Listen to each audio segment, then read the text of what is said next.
أعوذ بالله من الشيطان الرجيم بسم الله الرحمن الرحيم وبه نستعين. Continuing with our discussion and our series, this is the fifth discussion, inshallah, where today we will be discussing Abbas bin Ali alayhim as-salam. So we will be discussing the issues relating to the martyrdom of Abbas bin Ali alayhi salam. Okay. Hopefully this will be a discussion into two parts, because some have said that the videos are becoming long at times. So what I'll do is, we'll see, inshallah, if time permits, we will go through the whole thing. Otherwise, we will do this as a two-part series, inshallah. So as we do, we start with Abu Mikhnaf in the 2nd century. Interestingly, Abu Mikhnaf doesn't mention much. Rather, there's no much details even about Abbas alayhi salam in Abu Mikhnaf. So Sheikh Yusuf al-Gharawi, when he compiled this Waqat al-Taf, he writes in the footnote also that there's not much narrated in Abu Mikhnaf. We don't have much from Abu Mikhnaf regarding the events related to the martyrdom. Okay, we'll mention some other events, but the actual events related to the martyrdom, how did Abbas go, what happened, all that has not been mentioned in Abu Mikhnaf. He says we will mention it via Sheikh Mufid's Irshad. So when we come to the 4th, 5th century, we will be mentioning that. Okay, now notice what Abu Mikhnaf mentions. It's just a one-liner basically, and there's not much even about Abbas alayhi salam also. So this is Abbas alayhi salam turning to his 3 brothers. In al-Abbas qala li ikhwatihi. Okay, he turned back to his brothers, Abdullah wa Ja'far wa Uthman. Okay, these 3 brothers, and he tells them, taqaddamu, go fight. Now please keep this word in mind, we have work with it, yeah. Hatta arthiyakum فَإِنَّهُ لَا وَلَدَ لَكُمْ. Okay, he tells them that, oh my mother's sons, okay, so these were his brothers, step forward, go forward, تَقَدَّمُوا. So that, notice the word used now, okay. Arthikum comes from the word marthia. Okay, marthia ritha is to do marthia for somebody, to mourn for somebody, to weep for somebody. So Abbas tells them that go forward until I weep for you.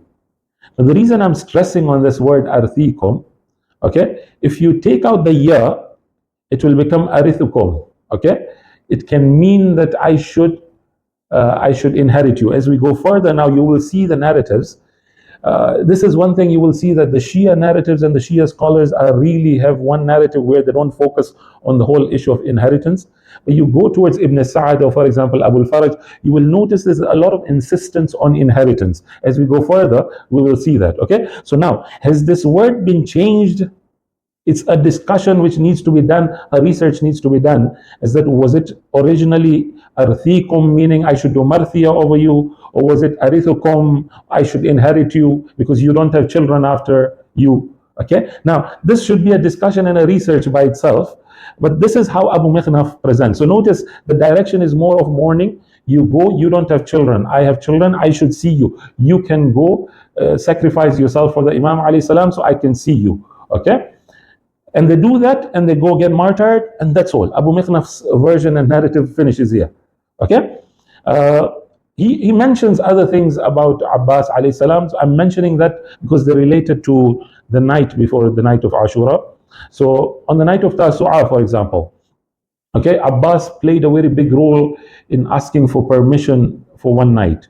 Okay, the army of Ibn Sa'ad wants to attack, and Abbas goes forward and he says, what's happening? And he says, we want to start the battle. And Imam tells Abbas, then go ask for one more night. So Abbas plays a role here. That Abu Mikhnaf also mentions that. Now, another interesting thing which Abu Mikhnaf mentions, and the reason I'm mentioning this is, fortunately or unfortunately, strangely, this issue always is attributed to Shaykh Mutahari. Now, because Shaykh Mutahari's book, there's a small booklet he has called The Martyrs in English. You will see this whenever you discuss with somebody issues related to Karbala and all that. Shaykh Mutahari quickly gets accused that he believes that there was water on the night of Ashura. Okay, and he says, look at the book Martyr, he believes that there was water on the night of Ashura. Now, Shaykh Mutahari doesn't bring it up from his pocket. It's there in the earlier sources. Abu Mikhnaf is one of them. Sheikh Saduq believes it also, it's there. Okay, Allama Majlisi later quotes it. Sheikh Abbas Qummi also later quotes it. So I don't know why is Shaykh Mutahari being somehow made a scapegoat over this incident. I believe that maybe possibly it's because the book is in English, but other books are there in English also today. Possibly because he spoke against the khurafat and some of those wrong stories, the way he calls it himself, that these are the khurafat of Ashura. He really spoke against it, and that's why maybe he was made a scapegoat out of it. Okay, but the point I'm trying to make is this whole issue about having water on the night of Ashura is not Shaykh Mutahari who's saying it. Abu Mikhnaf is saying it. Okay, so notice, وَلَمَّا اشْتَدَّ عَلَى الْحُسَيْنِ وَأَصْحَابِهِ الْعَطَشِ. This is Abu Mikhnaf saying that when the thirst for Imam Hussein and the companions intensified, when it became very severe, دعا العباس عليه السلام. This is the role of Abbas on the night of Ashura. He called his brother Abbas عليه السلام and gave him 50 people. Okay, so 30 horsemen and 20 on foot. So 50 people together as an army to go fetch water. The narrative even goes further, says that they had 20 water skins with them. Okay, this is how much detail Abu Mikhnaf mentions. فَجَاءُوا حَتَّى دَنَوْا مِنَ الْمَاءِ لَيْلًا. Okay, so on the night of Ashura, preceding the day of Ashura, at night Imam tells them, go and fetch water. Okay, so this whole version that on the night of Ashura there was water is something Abu Mikhnaf brings up. So, sorry, I go on the tangent a bit and I come back. So I'm sidetracking. The issue of water is a bit sensitive. Now, the narrations do say that the water was stopped on the 7th of Muharram. Okay, this is something which you will see that in the earlier narratives also. The question the scholars and the researchers are doing, and I'm not giving my opinion here now, I'm just saying this again is another research by itself, is that yes, access to water was not there, but did they have water or no? After that, did they dig a well? Did they try getting water? These are all discussions within researchers which are done. Okay, so Abu Mikhnaf's narrative is this, that, and this is something shared by a lot of scholars also, that the Imam sent Abbas alayhi salam and with 50 people to go fetch water by the night, on the night of Ashura. So the standard bearer, the flag bearer of this group was Nafi'. Okay, Nafi' bin Hilal. He was the one who was heading this mission. When they reached, now, according to Sheikh Saduq, in his Maqtal, he says that it was Ali Akbar whom Imam sent. Okay, so Abu Mikhnaf says that Imam sent Abbas. Sheikh Saduq says Imam sent Ali Akbar. Okay, so these are the two different narratives, but the story remains the same. Nafi' and Hazrat Abbas, they go towards, with the group, they go towards the water. They are stopped by a person by the name of Amr bin Hajjaj. Okay, he was the one who was the head of the army of Ibn Sa'd. He was stopping them from going to the water. So he turns back and has a conversation with Nafi'. He says, what have you come to do here? So Nafi' says, we have come to fetch water because we are thirsty. So now strangely he says that fashrab hani'an. Okay, you drink. If you want, you can drink. He tells Nafi', you can drink. So he says, La wallah, la ashrabu minhu qatratan wa Husaynun atshan. Okay, I will not drink a drop of water while Imam Hussein alayhi salam and the other companions are thirsty. This is the loyalty which we see in a lot of companions in Karbala. Okay, so Amr turns back Al-Hajjaj. He says that no, you drink, but I will not allow you to fetch water at all. So then there's a fight which goes on between the two groups. Okay, and this is where the riwayah says فَحَمَلَ عَلَيْهِمُ الْعَبَّاسُ وَنَافِعْ فَكَفُّوهُم. Okay, this is where Abbas and Nafi' and the group attack those people and somehow then manage to get water. Okay, وَجَاءَ أَصْحَابُ حُسَيْنٍ بِالْقِرَبِ فَأَدْخَلُوهَا عَلَيْهِ. Okay, so the water was brought to Imam alayhi salam and they even got access to water. As we go further, then we will see the narrative keeps on changing a bit. Okay, so this is another role which Abu Mikhnaf mentions for Abbas alayhi salam on the night of Ashura. On the day of Ashura, another role which Abu Mikhnaf mentions for Abbas alayhi salam is the role of calming down the ladies. So Imam alayhi salam on the day of Ashura gives his first sermon. Okay, khutbah al-ula, where he gives the sermon. Now, the sermon is not our discussion. The riwayah says, فَلَمَّا سَمِعَ أَخَوَاتِهِ. When Imam heard, so when the ladies heard the Imam talking, they started crying. سِحْنَ وَبَكَيْنَا. They started weeping and crying. Rather, وَارْتَفَعَتْ أَصْوَاتُهُنَّ. They started shouting and crying loudly. And this is where Imam alayhi salam sends Abbas alayhi salam and Ali Akbar alayhi salam to go and calm them down and say, please calm down, because فَلَعَمْرِي لَيَكْثُرَنَّ بُكَاؤُهُنَّ, tell them they should calm down for the time being, because there's a lot of crying they have to do up front. Okay, so this is the role of Abbas alayhi salam in Abu Mikhnaf. This is related to Ashura and the night of Ashura. That's all what Abu Mikhnaf mentions. Now, come to Ibn Sa'd in 230 Hijriya.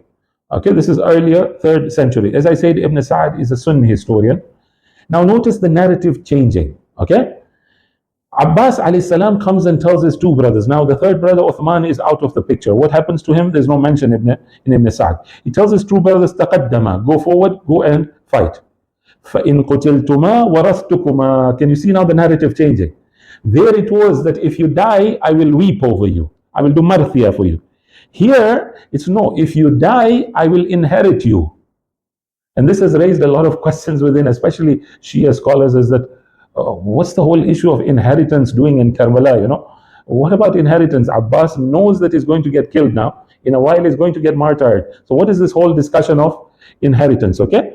And then he says that if I am killed, then my son will inherit, okay? And he said, if I'm killed before you, then Muhammad bin Hanafiya will inherit. Now, how does that happen? Also, this has raised fiqh questions also. That's not my discussion, okay? This is the narrative being shared by Abbas, by Ibn Sa'd in 230 Hijrah, okay? So there's a more of a discussion relying on inheritance, okay? Now, there's a discussion there. Inshallah, once those of you who do research can go further on that. We go further, we have Ziyarat al-Nahiya. Now, we discussed Ziyarat al-Nahiya in the previous discussion. I don't want to repeat about that, okay? It discusses the qualities of Abbas alayhi salam. One of those qualities is al-maqtu'atu yadahu. Okay, he was somebody whose two hands were severed and cut. Okay, this is Ziyarat Nahiya. Now, without giving details, how were they severed, how were they cut, nothing is there. It's just the mention is that their hands were cut, okay, and severed. This was Ziyarat Nahiya. Come to Baladuri now. Baladuri has a book called Ansab al-Ashraf. He's a Sunni historian in 279 Hijrah. He adds one more thing to the narrative. He says that some have said that the one who martyred Abbas alayhi salam was Hurmala. Okay, so the names differ now. As you go with the narrative, you will notice the names differ.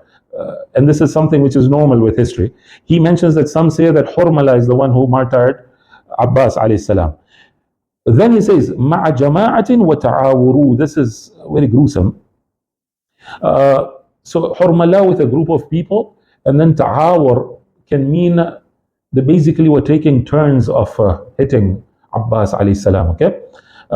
This is what they would do with his body. They would actually take turns to somehow hit him and strike him. Then another detail which he adds is وَسَلَبَ ثِيَابَهُ Hakim ibn Tufail. So Hakim now, Ibn Tufail, even steals his clothes. So that is something we didn't have earlier. We see that here now coming in. Okay? This is Baladuri now. Then we have Abu Hanifa, Ahmad bin Dawood al-Daynawari. Now there's a discussion, the major opinion even within the Sunni scholars is that Daynawari, this Daynawari, Abu Hanifa Daynawari, there's Ibn Qutayba Daynawari also, that's another scholar. Abu Hanifa Daynawari is Hanafi according to even the Sunni scholars also, okay? So though some do say that he's a Shia because he had a Shia teacher, so some do ascribe him that he was a Shiite, some say he had Shiite tendencies. Okay, so this is again, when you come to history, you see these discussions within the scholars. What he does now, notice again, the discussion is not towards inheritance now, because somebody with a bit of a Shia inclination also, he is like taqaddamu. Abbas tells his brothers, taqaddamu binafsi antum, okay? Fahamu an sayyidikum hatta tamutu dunahu. Okay, just go fight and give yourself, sacrifice yourself for your master. Look at the words also. Okay, there's no discussion of inheritance. Fasaru. Now these are the brothers. Abbas is telling their brothers, go forward, go and sacrifice for your master. Fasaru amam al-Husayn alayhi salam yaqunahu biwujuhihim wa nuhurahum. Okay, they stood in front of him and they would actually shield him. Okay, fasaru yaqunahu biwujuhihim wa nuhurahum. Okay, they would somehow shield him from getting, and they would protect him from getting hurt. Now, after his brothers go, then وبقي العباس عليه السلام قائما أمام الحسين يقاتل دونه. Okay, this is where now Abbas alayhi salam was standing in front of Hussein alayhi salam. وَيَمِيلُ مَعَهُ. Look at this narrative now. As we go further, you will notice the narrative changes. Here Abbas is standing in front of Hussein alayhi salam, and then he is going in a direction where Hussein is going. So as if Imam is standing, and if he goes here, Abbas is going here to defend him also. So wherever Imam goes, in whichever direction, Abbas is going in that same direction to help him and save him. Hatta qutil, until he was martyred, and that's all. Okay? This was Dainawari in 282 Hijrah. Okay, this was late 3rd century. Now, come to the early 4th century. Now, this is where Tabari comes in. The narrative is the same. The only one thing he adds is وَأَعْطَى رَايَتَهُ الْعَبَّاسِ. Okay, so he is now discussing about Abbas being the standard bearer, the flag bearer of the army of Imam Hussein alayhi salam. Okay, so when Imam gathered his army, he gives the flag bearer, he gives the alam, and he gives the flag to Abbas alayhi salam to head the army. Okay, this is one more thing which he adds, Tabari adds in his narrative. Another thing which we see in Tabari, which again on the night of Ashura, when Imam turns to his companions and his family and tells them, you go, these people are interested in me, they've come to fight me, they're not come to fight you, so you can go, you can leave. Yeah, so he says here that Abbas and his brothers, they were the first ones to show the loyalty towards the Imam. Okay, lima naf'al, they turn back to the Imam and say, why should we do it? Okay, لنبقى بعدك, should we even stay after you? What is the use after that? لا أرانا الله ذلك أبدا, we should never see that day that we should stay and you should have gone. Okay, now as we go to Ibn Hibban, you will see a bit of a different narrative coming in. Okay, so this is something which Tabari also adds, that this is where Abbas alayhi salam shows his loyalty. He's the first one to show his loyalty, that I will stay and defend you, we don't want to go away. Now this doesn't match with the whole discussion of inheritance which we saw in some of the narratives. Yeah, now we come to Ibn Atham. So Tabari is 310 Hijrah, Ibn Atham is 314 Hijrah, so 4 years difference, early 4th century. He talks about that night event, okay, where Abbas alayhi salam is sent at night to fetch water with 50 people. He adds one small thing in his narrative. It's a small thing, but it gives a picture of how the evolution again is happening. Yeah, so when the thirst intensified, Imam now is sending Abbas, but there's a statement he adds. He says, وَكَادُوا أَن يَمُوتُوا عَطَشًا. Okay, this is something we don't see in the earlier narrative, is that the intensity of thirst was so much that they were almost on the verge of dying. Okay, this is something we don't see earlier. And this is the time when Imam orders Abbas and tells him, go take water. And then they bring water also. Okay, this is Ibn Atham. Now, Ibn Hibban, he's a Sunni scholar, and you can say he's a Sunni muhaddith and a Sunni Rijali scholar also. He has a book on Sirah. It's called As-Sirah al-Nabawiyya wa Akhbar al-Khulafa. Okay, he gives a total different narrative altogether. That is number one. Number two, now we see that there's a discussion coming on as to why Abbas was named Saqqa. Okay, this is something we don't see earlier. In the mid-4th century now, we see this version and narrative coming as to why was Abbas known as Saqqa. Okay, so now, Imam alayhi salam asks for water. Now look at the narrative, altogether changing. The narrative is altogether changing. لأن الحسين طلب الماء في عطشه وهو يقاتل. Okay, this is important.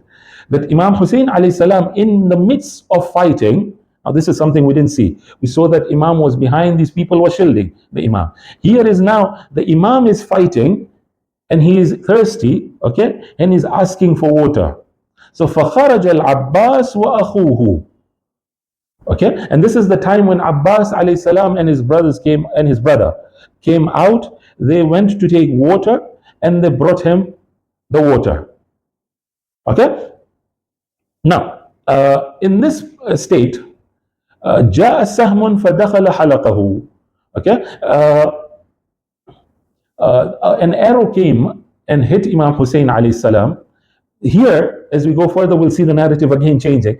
Ibn Hibban says it hit his halaqa. So his halaqa means his throat, yeah? It hit his throat, and he couldn't then, the blood was coming down, and Imam then couldn't drink water because it became a barrier between him and the water. The blood became the barrier between him and the water. And then he was surrounded by the swords, hatta qutil. Now this is a new narrative altogether, that Abbas is alive, the brother is alive, Imam is martyred before them, apparently. That's what I'm understanding.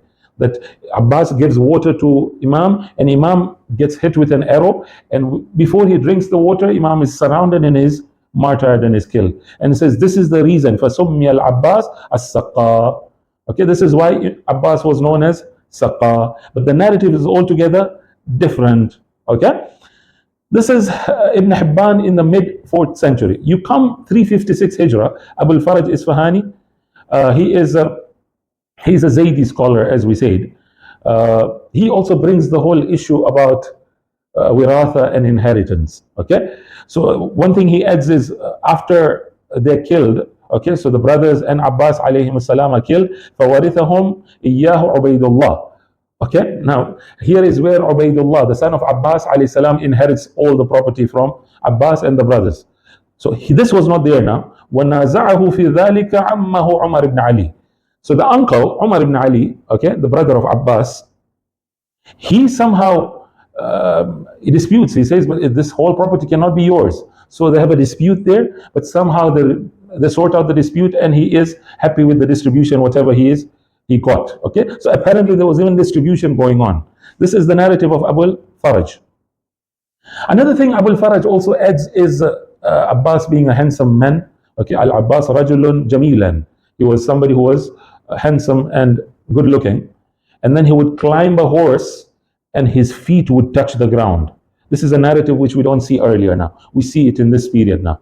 And he was also known as Qamar Bani Hashim, is something now we see that.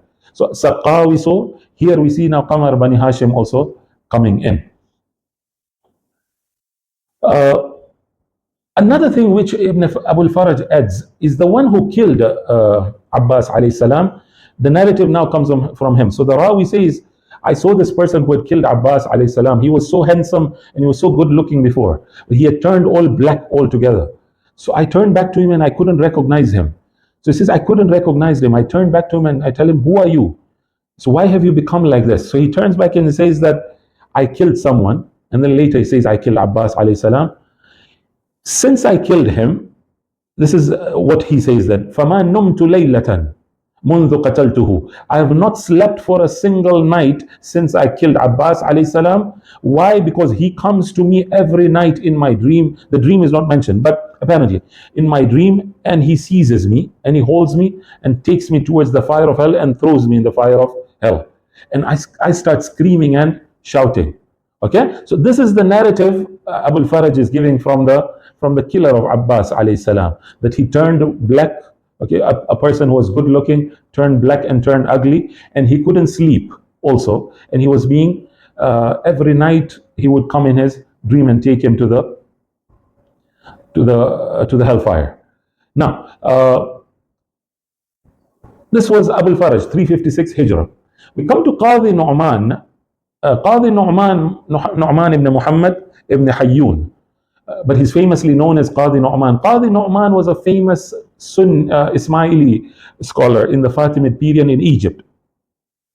Okay, so he also has a book. It's called Sharh al-Akhbar. If I can get the name exactly. Sorry.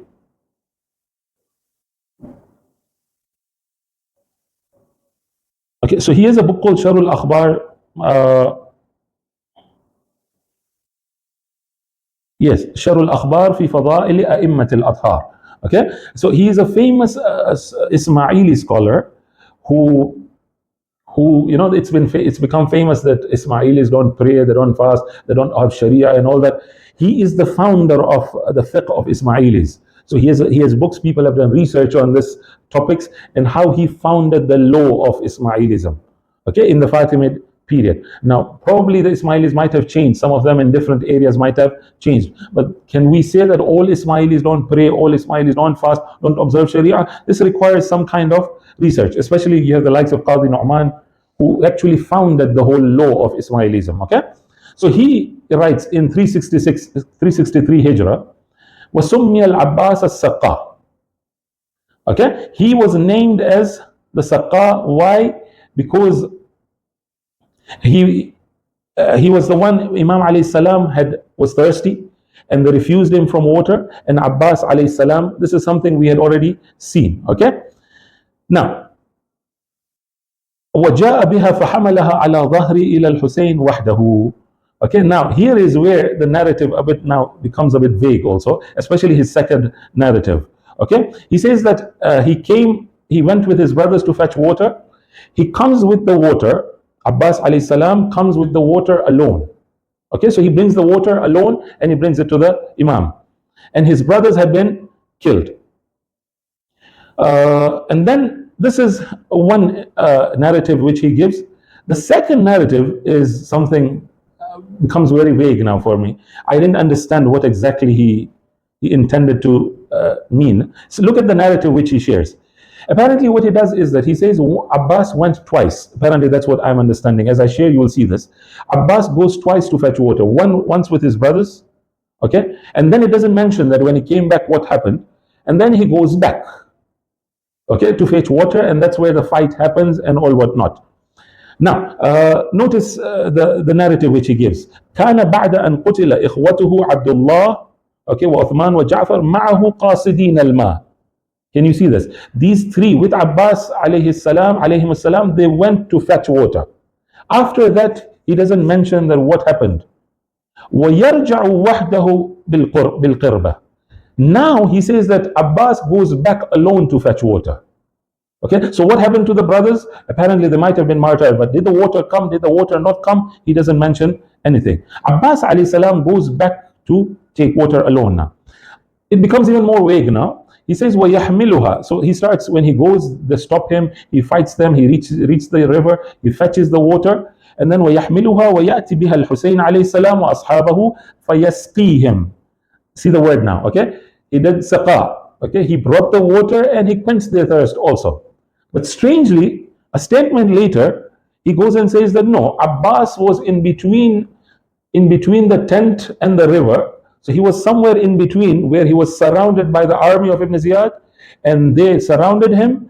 وَهُوَ يَحْمِلُ الْمَاءِ. He still had water in his hand. And this is where I'm saying I don't understand now what he's trying to say.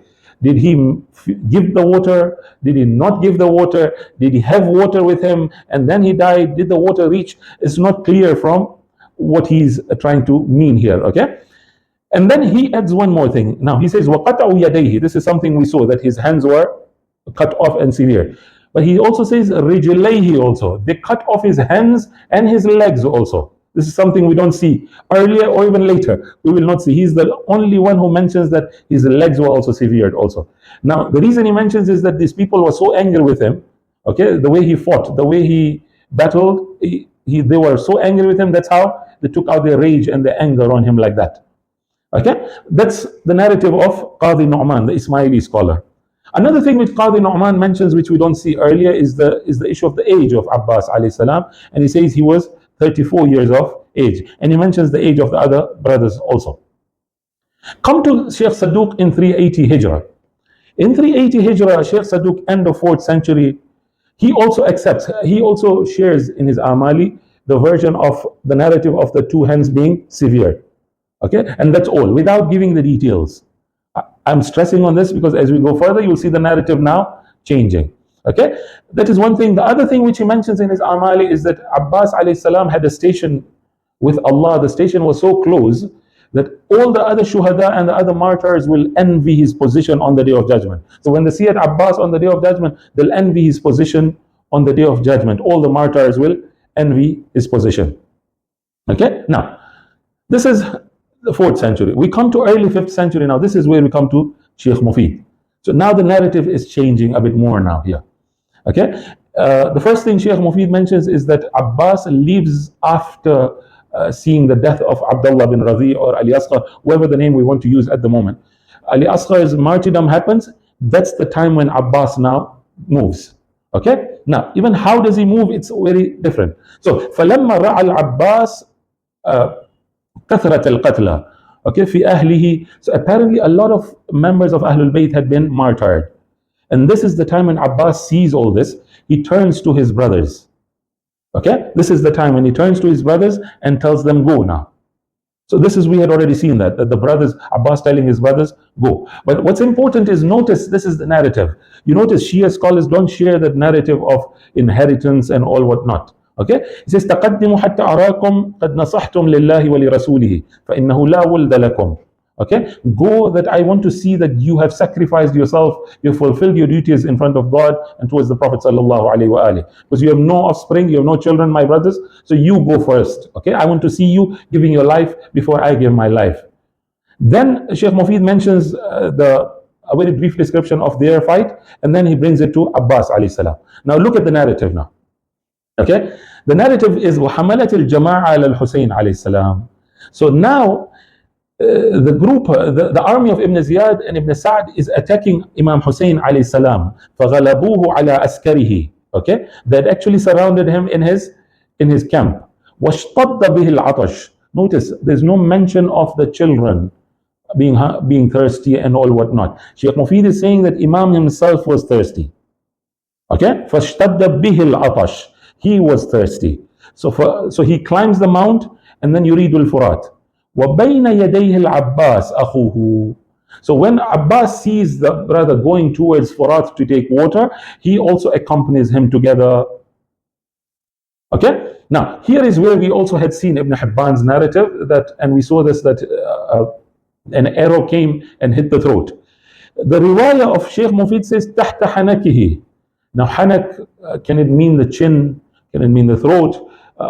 Exactly, I don't know where it is. Some would translate it as near the chin. Some would translate it as near the throat, or whatever it is. Okay, but the word here is not halaq; it's tahta hanakihi. Okay, so they hit him under the chin or this area. Okay, so you can say below the chin and the throat area. This is where Imam now, when the arrow hits him, okay, he takes the blood in his hand. Okay, فَرُمِيَ بِهِ. Now, فَرُمِيَ بِهِ here, does it mean that he threw it towards the sky?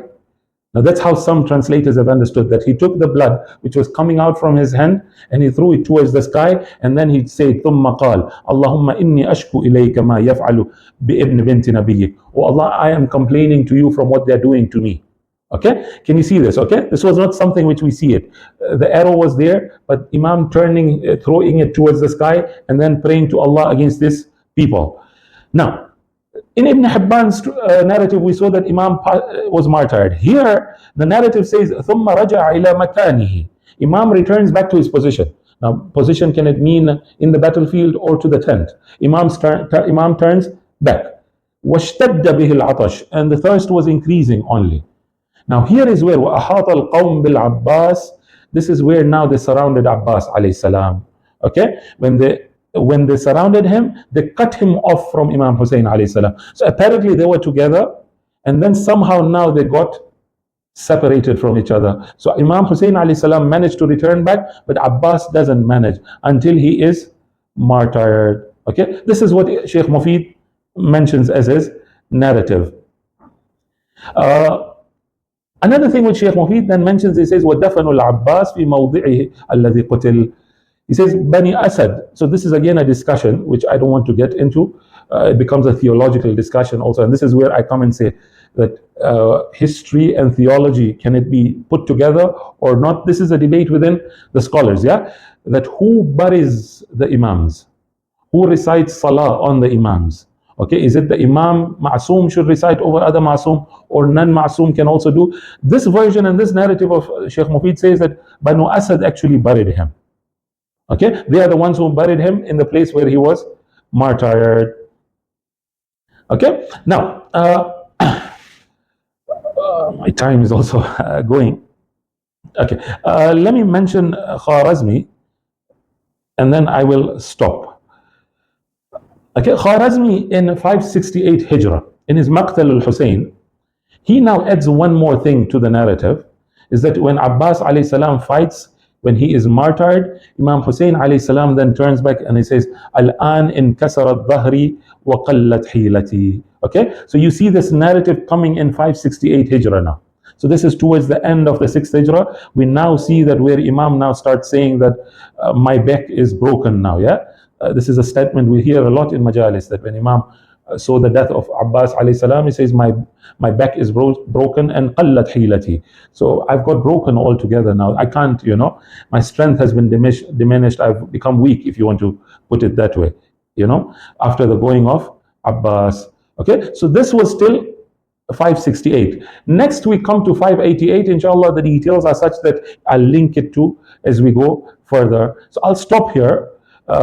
In conclusion, we are discussing Abbas bin Ali. We have discussed from the 2nd century, Abu Mikhnaf, where we say there are not much details, till the end of almost 6th century, where we'll still come and discuss Ibn Shahr Ashub in the 6th century, where he has some details which were not there earlier. Okay, let's pray to Allah to give us the tawfiq to be able to see the reality the way it is, inshallah. And again, this should be our dua for every day now, the madhlumeen and the oppressed of the world who are suffering throughout the world. Allah help them, inshallah. Assalamu alaikum wa rahmatullah.